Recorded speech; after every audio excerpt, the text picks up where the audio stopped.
Um, Hi. Welcome to this session, and it's a very interesting topic we are going to talk about today. But first, to start with, I would like you to introduce yourself to all the viewers and your journey of being a student and a teacher yourself. So, if you can just introduce yourself to everyone, please. Hi, Trisha. Hi, everyone. I'm really very happy and so proud to be, here today with Trisha, my teacher. And it's always a student who introduced the teacher, but now today the teacher is asking the student about her questions and about her life. I'm so happy to be sharing this.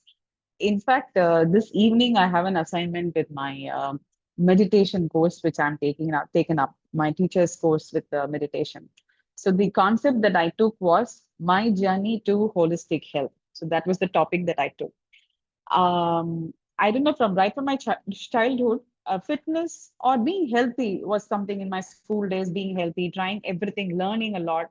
It was not academically oriented learning, but I wanted to learn kind of active in sports, learn music, arts, whatever it may be. I wanted to learn a lot of things. So multitasking, all that was my forte. Like, so I did have an opportunity to take part in all the sports. So I used to play a lot of sport, throw ball or badminton, you name it, I'll be in the ground.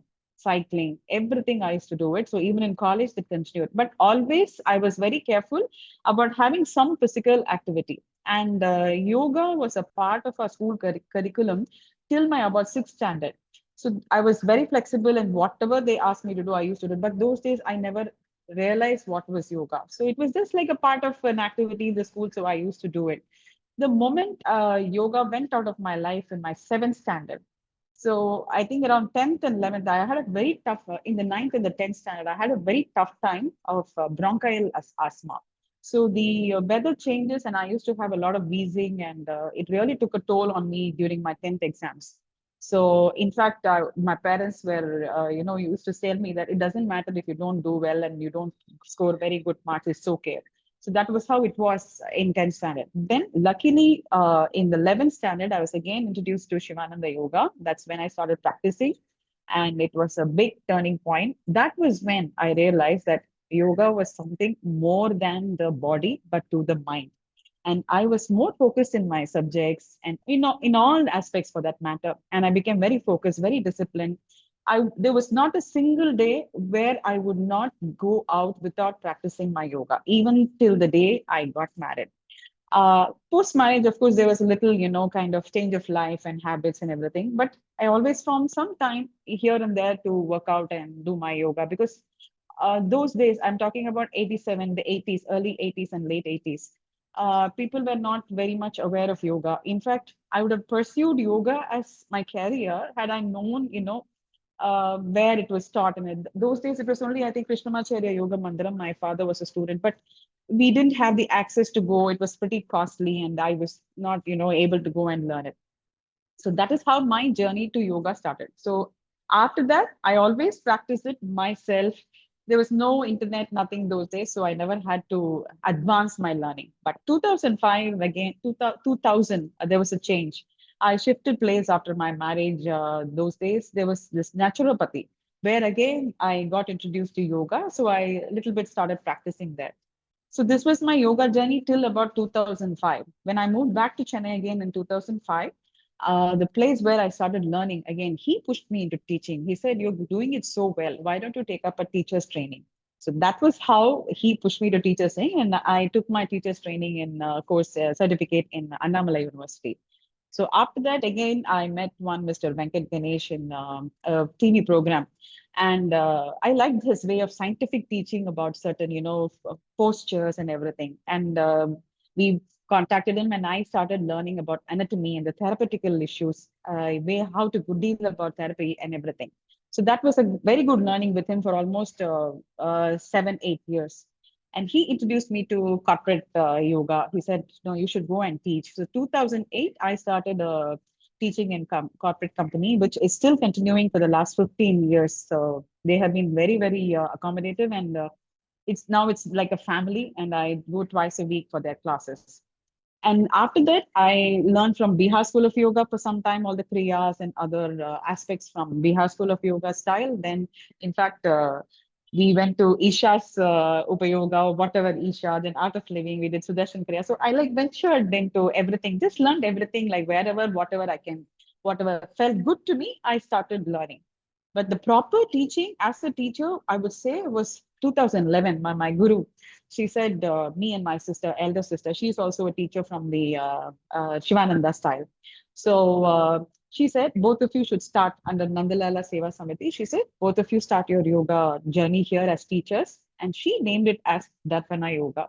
Darpana means mirror. So you reflect yourself, you evolve. So that is how she gave us the, as a school, as my our own, school of learn teaching. She gave this Darpana, name of Darpana, and that is how, as teachers, we both started teaching. And from then, I kept learning from different, school of thoughts and teachers. But in 2018, I learned Pilates, in fact, went for strength training in gyms and a lot of pranayama courses. So everything was related to yoga. And in 2018, when suddenly I had an issue with my knee, my right side of my medial knee started giving me a lot of pain. And it was so unbearable that I wouldn't even be able to stand for even 10 minutes. So I would always look out for some place to sit, when I went out or something. It was like, I was wondering, like, what the hell is happening to me? Why am I getting all these pains and everything?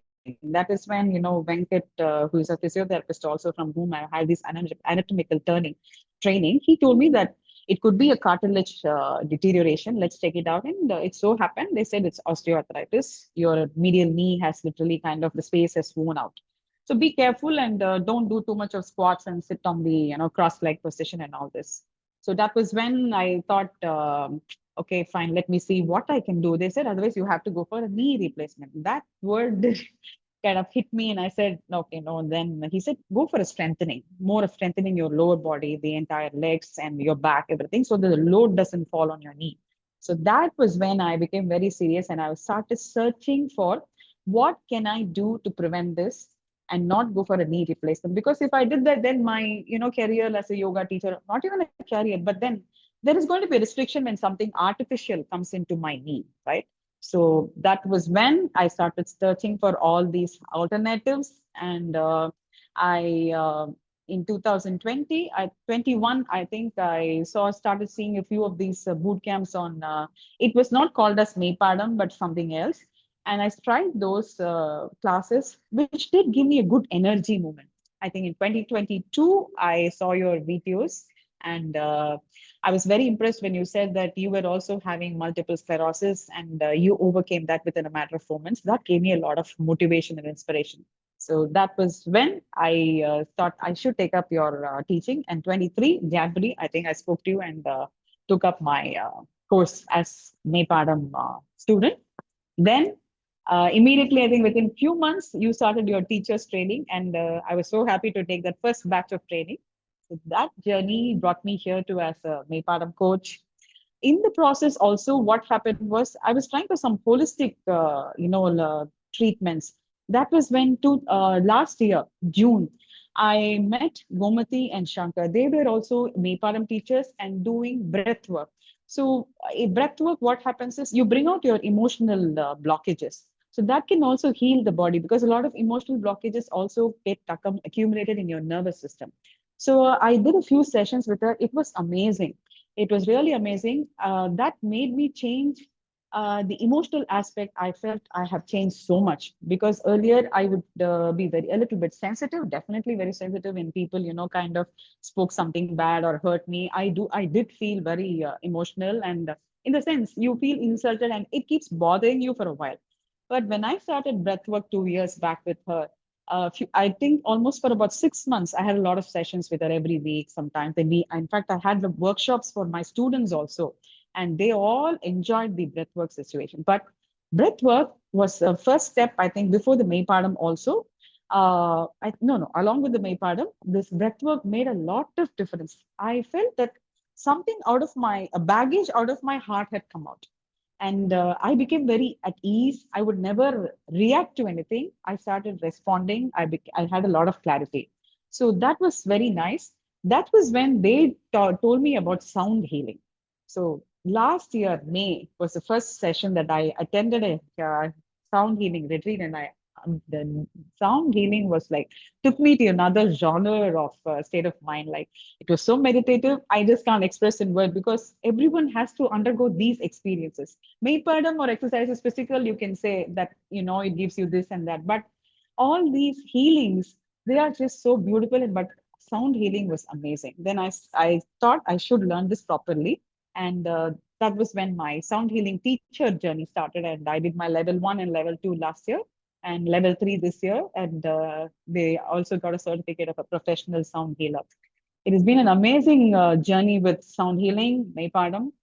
And now, as a teacher for the last 15 years and as a Maypadam coach with combining yoga, strength training, and all these, I know I stand here that when somebody comes, when 10 people come to me, to my class, each one will have different requirements. So I'm able to give them a sound healing as a healing, or give them a Maypadam session if they want that, or a yoga, completely yoga, or a combination of all these things, or do breath work to make them feel. So this is how it is. My journey has become like, which started as just playfully when I was young, and I can see that whatever I was like learning here and there, now I have kind of integrated into a very holistic way of teaching. So now when I'm 60, I think I've got like a very good package to for myself and to offer to two people. And I really enjoy, I won't say enjoy, I love doing this, and not for the sake of earning or anything, but when people come and finish the class and go, Jyoti, it was so nice. We felt so good. That is what really makes you happy and so contented that I have been doing something productive in my life and something purposeful in my life. And I just pray that this journey continues and I learn more. And the last 3 months, I've also taken up a teacher's course on the with Breath Energy Health Foundation. One Mr. Pradeep Vijay. He is also a very young man who has got a lot of enlightened views about how to take up meditation, a very simple way of teaching meditation.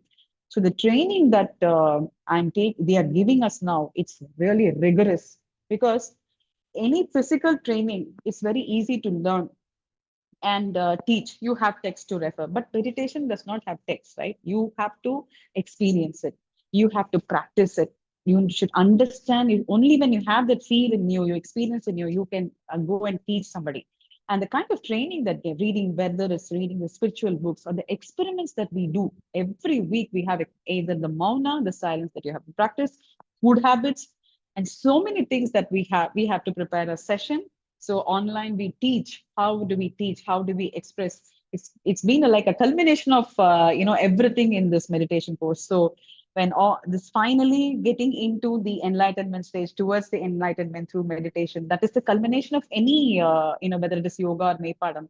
The final thing is samadhi. That's what they say, right? So when I have learning it also properly, I feel so happy that the end product also I have something to look forward to, learn it well, understand how to take it to others, because it's not easy to take meditation to everybody and say you just shut your eyes and do this. No, it's not so easy.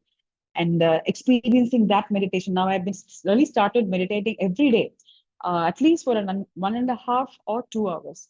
There may be 1 or 2 days when there's overwhelming activities, maybe I do it for, but the last 3.5 months, since June, I would say, I have been a sincere meditator, which I really had wanted to do.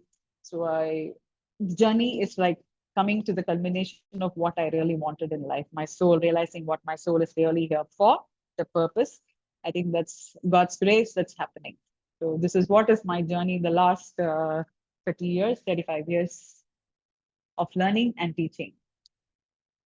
Amazing, Jyoti. So many things to learn, and today you're running this multifaceted school of traditional arts and the arts that take us to the um, deeper parts of ourselves, right? Yeah, So that's such a wonderful work that you're doing, and I can see uh, I can see the joy in on your face, and I can understand why your work brings you so much joy and peace.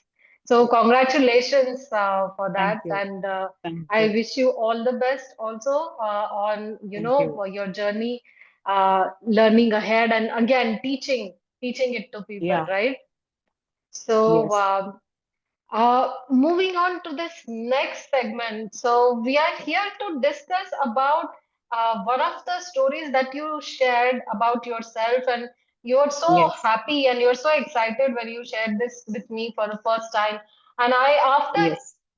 it's only after you shared this with me that I started studying more about what is going on, what must have happened, right?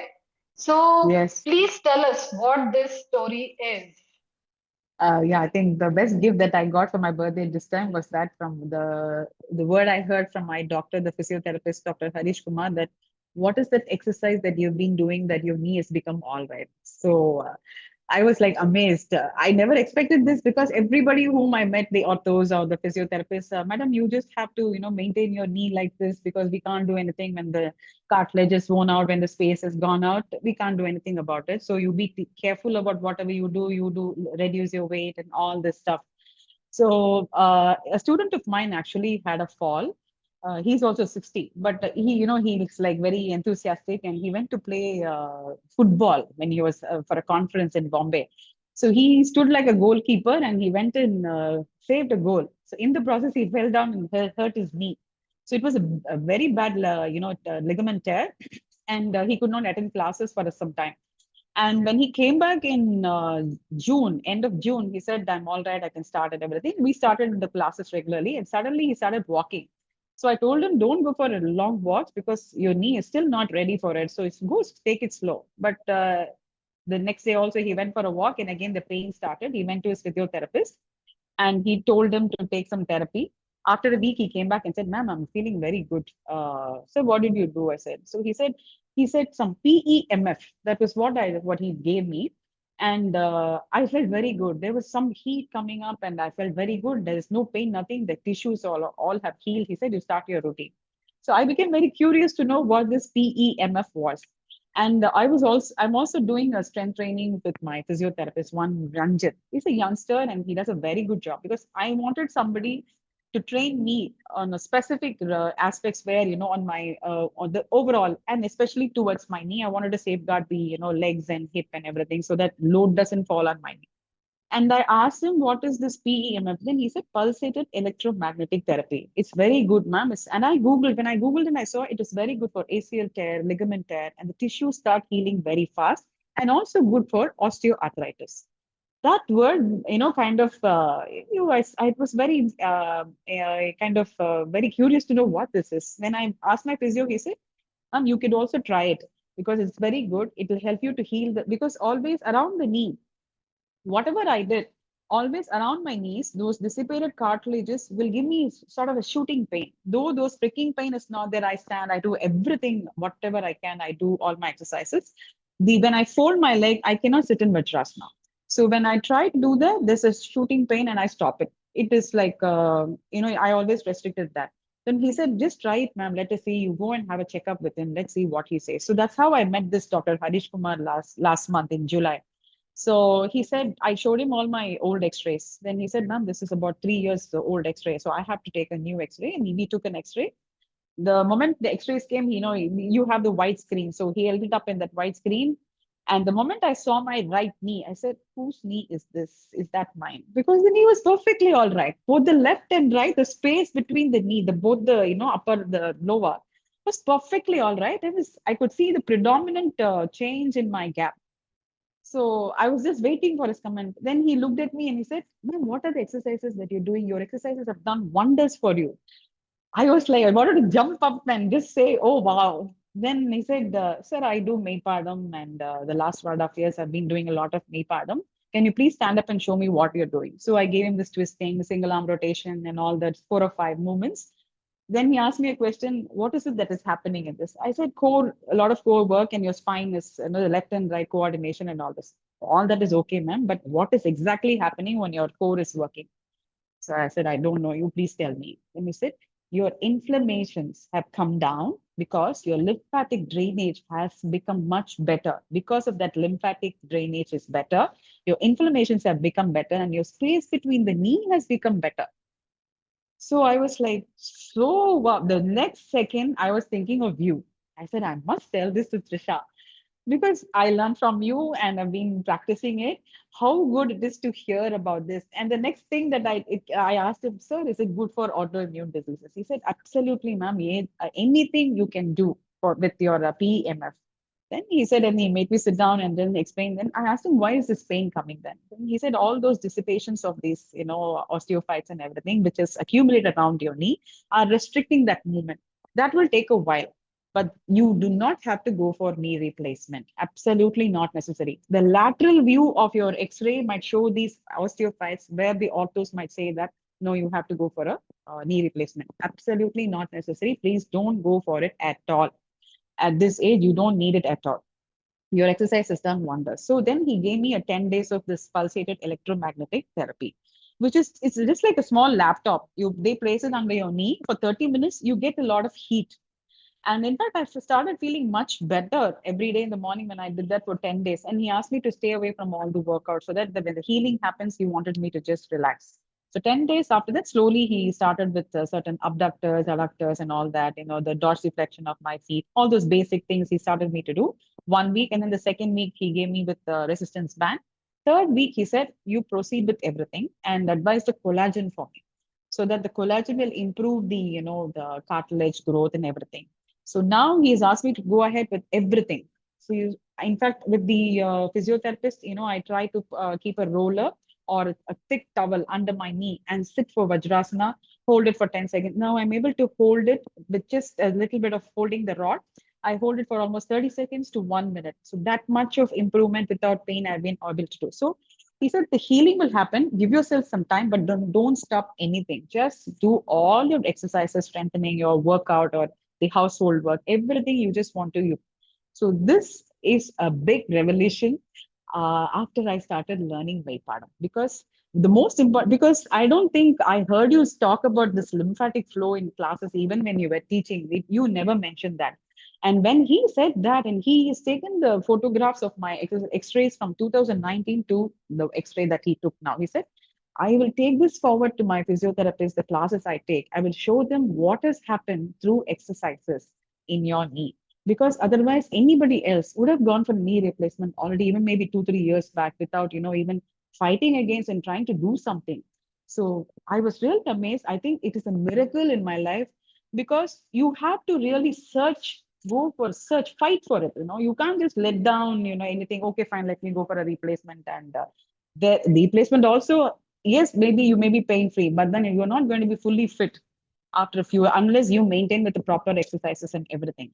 So it was a big miracle, a big revelation. I think it's a big gift to whatever search and that I did towards my maintaining my knee and keeping myself fit.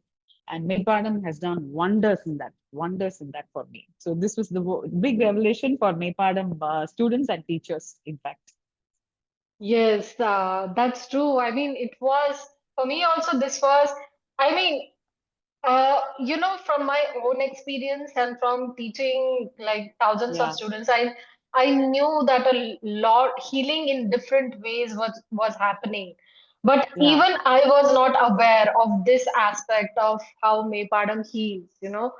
So, Yes, what I would like to ask you is that after yeah, learning about this, yes. because you yourself have been teaching Maypadam, how have you tried correlating this information uh, with respect to how you are teaching Maypadam to your students and also their specific journeys of healing from anything?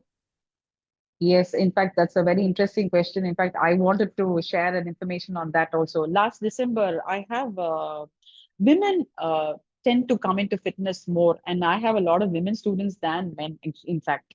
2 years back, there was a Punjabi lady, and she's also like, she must be around 54, 55 now. Last December, suddenly, last November, she, in fact, she told me in the class that, Jyoti, I'm having a lump kind of feeling in my breast. So I said, please do check it out immediately. Don't, wait for it. So unfortunately, when she took for a mammogram and everything, it turned out to be positive and it was a rare type of genetic cancer. It runs in her family. Her mother and grandmother had it. And she's a very kind of a person. In fact, she joined, she was actually going for dance classes and she hated yoga. Her friend brought her here 2 days after she joined yoga classes, she said, I love this class. I'm going to quit dance and come in. In fact, she is now very motivating to everybody to learn Meipadam. She loves Meipadam. She loves Surya Namaskar. And she was a little hesitant when she said it's positive. I think because it runs in the family, I'm also going to have bad time. I said, just forget it. Continue whatever you're doing. I'm sure you'll have a good treatment and you'll come off it. She's been under the treatment, but you know, even during her treatment, when she started the chemo and everything, all that, she would never miss the class. She would come for the, and she'll always, one thing that she requested was, let's do Meipadam. I don't know, Meipadam keeps me very energetic and happy. Whenever I do Meipadam, I feel very happy. And she also started asking me for sound healing. During the chemo, her taste buds were bad and she couldn't sleep. Whenever she came for sound healing, she would start snoring. And the moment she went home, she would say, I felt hungry and I was like famished, Jyoti, and I started eating. So she would always have her sound healing sessions at least twice a week or sometimes thrice a week. And evenings when she did Meipadam, she said, I feel much better. I feel relaxed. I'm not bothered about this chemo's effects on me. She's very jubilant. She went around doing her work, everything. In fact, she does Saki for life. She is taking care of all the seniors who are alone here in Chennai. So she does they are partners and they do all kinds of caretaking for not just medical, but apart from that, the electricity or whatever it may be, the personal works and giving them attenders, everything they take care. So 2 months back, she had a small surgery, just a lumpectomy. In fact, the tumor had disappeared completely, and they did not go for any breast removal or anything. So she just had to remove the tissues and got over. Now, after the lumpectomy was done, within a week, she was back to class. And in fact, she had the lymph drain with her. And the doctor said, don't lift your arm too much, but you do whatever you. So she would do with the lymph, the drain back, she would do the workouts. And except on the left hand, she wouldn't raise it too much. But when she had immense pain on the left hand. When she did Meipadam, she would do a little slow. I would keep watching her because I didn't want to, kind of strain her or she should not have any pain. After the class, she would feel happy. She said, my hands are very light, especially my left hand. Again, it was the lymphatic flow which was working there. That's when I realized, when I met my doctor, that how much this correlation, that learning came. So because he said the lymphatic drainage is improving, so that also the lymph drain helped her. Within about 10 days, they removed the back. They said it's nothing now coming, so you're perfectly all right. Now she's undergoing radiation. She's almost completed the last week her radiation. She always says that Meipadam is doing wonders. The energy level that she gets, she says, is amazing. And after the radiation, it's so much of heat. She feels very tired. So she says when she finishes her Meipadam and goes, she sleeps like a log even though there is no taste. She says, I feel hungry. At least I'm able to eat something, even though there is no taste in my tongue. I'm able to eat something after the class because I'm famished and I just sleep like a log nowadays. In fact, everybody in her family is surprised because she hardly sleeps. She goes to sleep around 2 o'clock and 3 o'clock, gets up only around 9 and 10. But now it's ulta. She says, I don't know, anytime I just fall asleep and I'm feeling good. So this, for in fact, for her, Meipadam and sound healing has given great results, wonderful results for her. And even the other rheumatoid arthritic student who is coming to my class, and two more people online after my Instagram, the boot camp that I did.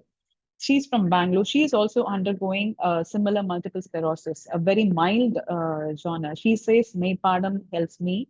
I feel better. I'm pain free. That's what she says. She's pretty young too, but she says, I'm pain free whenever I do my Meipadam workout. And that is what is a big message for all those who are practicing Meipadam. That's where I learned also with my cancer patient that lymphatic is movement, the aspect is very, very effective in Meipadam. This is my learning that I had in the class. Jyoti, you mentioned that you have been before you found out about Yeah, the yeah. healing of your knee.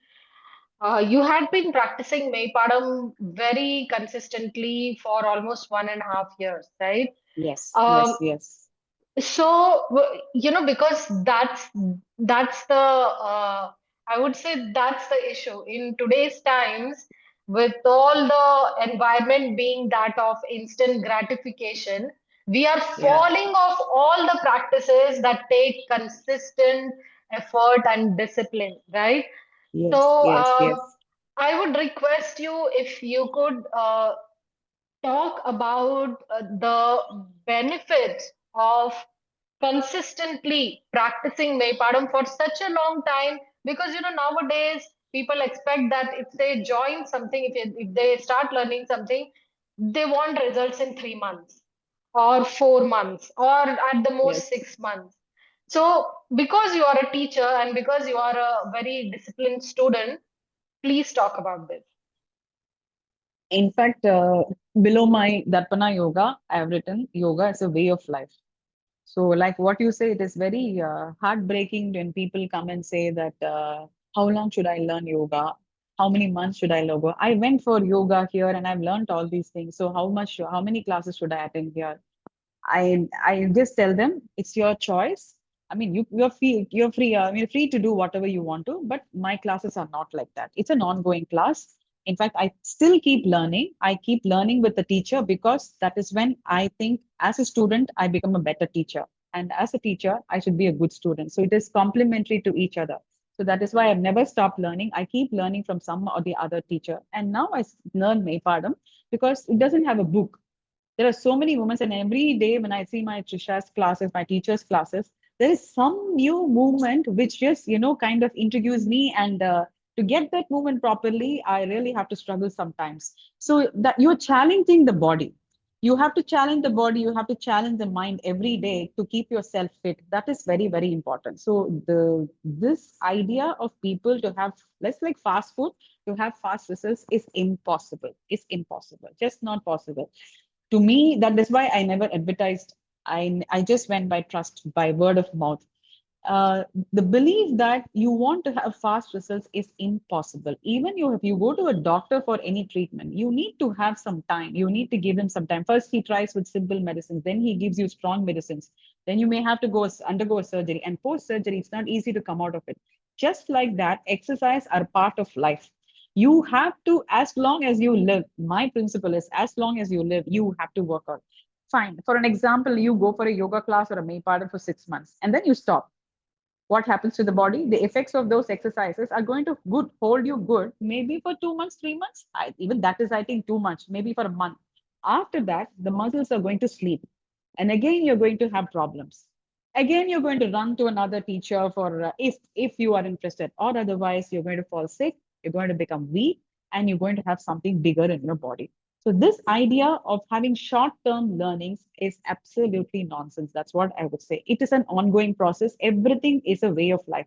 Every day, just like how you feel hungry and eat thrice a day, you have to at least work out for 45 minutes to 1 hour and keep yourself physically active during the day. Nowadays that you're working from home, you're always sitting in a chair, you don't move much, you have mates to do the work, you have machines to do the work.